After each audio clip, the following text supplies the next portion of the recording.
అందరికీ నమస్తే. ఆడవాళ్ళు జాబ్ చేసినప్పుడైనా కూడా లేదంటే ఏమన్నా అమ్మవాళ్ళు కట్నం ఇచ్చిన డబ్బులు అయినా సరే, అంటే పొలం నుంచి వచ్చే డబ్బులైనా సరే ఏం చేస్తారంటే, మన ఇంట్లో కోసమే కదా వాడేది, మన ఇల్లే కదా అని చెప్పేసి చేతిలో ఒక్క చిల్లి గవ్వ కూడా పెట్టుకోకుండా అంతా ఖర్చు పెట్టేస్తారండి. ఇంకోటేంటంటే ఆహ్, మనోళ్ళే గదా అని చెప్పేసి ఎవరన్నా అడిగినా కూడా ఇచ్చేస్తూ ఉంటారనమాట. నిజంగా మీకు జాబ్ ఉండేవాళ్ళంటే హ్యాపీ. ఎప్పుడూ గూడా చేతిలో ఆడవాళ్ళకి డబ్బులుంటే చాలా స్వేచ్ఛండి. ఆత్మ ధైర్యం ఉంటుందనమాట. ఏంటంటే మనం ఏదైనా స్వేచ్ఛగా కొనుక్కోగలుగుతాము. ఇంకొకటి హ్మ్, ఎవరు కూడా మనల్ని ప్రశ్నించే ఇది ఉండదు గదా! అవకాశం ఉండదు. ఏంటి నువ్వేం చేస్తున్నావు? నీ దగ్గర ఏముందని చెప్పేసి కొంచెం చులకనగా మాట్లాడతారు కదా!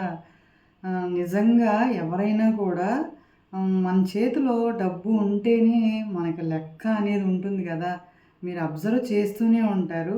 "నువ్వేం చేస్తున్నావు? నోరు మూసుకొని ఉండు" అని చెప్పేసి అంటూ ఉంటారనమాట. ఇంకోటి మన దగ్గర డబ్బులు లేకపోతే మన మాట చాలా చులకనగా తీసుకోవడం జరుగుతుంది గదా! ఎవ్వరైనా కూడా జాబ్ చేయడానికి ప్రయత్నం చేయండి. జాబు చేయలేకపోతే కనీసం ఏంటంటే ఏదో ఒక రూపంలో మనము ఎలా సంపాదించుకోవాలి, వచ్చిన రూపాయిని మాత్రం ఎవ్వరూ కూడా చేజార్చుకోకండి. ఏంటంటే మన వాళ్ళే, మనల్ని ఎప్పుడు మోసం చేయరు అని చెప్పేసి మనకున్న నగలని చెప్పేసి, లేదు అంటే మన చేతిలో రూపాయి అయినా ఏదైనా కూడా మన మంచితనం వల్ల అందరికీ ఇవ్వటం వల్ల ఏమవుతుంది, మన దగ్గర రూపాయి లేనప్పుడు చులకన అవుతామే తప్ప ఎవ్వరూ మనకి ఒక్క రూపాయి కూడా మనకి ఇవ్వరు. ఏంటంటే ఇంట్లో భర్త కూడా చులకనగా ఉంటారనమాట. మన దగ్గర రూపాయి లేనప్పుడు ప్రతిదానికి చేజార్చటమే అవుతుంది గదా! అప్పుడు మరీ అబ్బా! ఏం అడుగుతాంలే, ఇంకా ప్రతిదానికి కూడా ఒక రకమైన ఏంటంటే నిరుత్సాహం వచ్చేస్తుంది మనలో మనకి. కాబట్టి సాధ్యమైనంత వరకి ఆడవాళ్ళందరూ కూడా జాబ్ చేయాలండి. జాబ్ చేసి కానీ జాబ్ అయినా కూడా లేదు, మన పేరెంట్స్ ఇచ్చిన పొలం నుంచి వచ్చిన డబ్బులైనా ఏదైనా సరే మన చేతిలో కొంతైనా పెట్టుకోవాలి. పెట్టుకుంటేనే మనకు ఒక రకమైన ధైర్యం, నిబ్బరం ఉంటుందన్నమాట. నిజంగా ఎవరైనా కూడా ఇంట్లో హౌస్ వైఫ్స్‌గా ఉండేవాళ్ళకి ఎదుర్కొనే సమస్య ఉంటూనే ఉంటుంది. ఏంటంటే నేను మొన్న ఒక షాప్‌కి వెళ్ళాననమాట. మా అబ్బాయి స్కూల్ బ్యాగ్ కొందామని. ఆయన మాకు తెలిసినాయన. "మీ అమ్మాయి ఏం చేస్తుందండి?" అంటే "ఆస్ట్రేలియాలో చదువుతుందమ్మా" అంటే "అవునా? పోనీలెండి జాబ్ వస్తే ఎవరికి ఆపండి" అంటే ఆయన చులకనగా ఏమన్నారంటే "ఎందుకమ్మా ఉద్యోగాలు?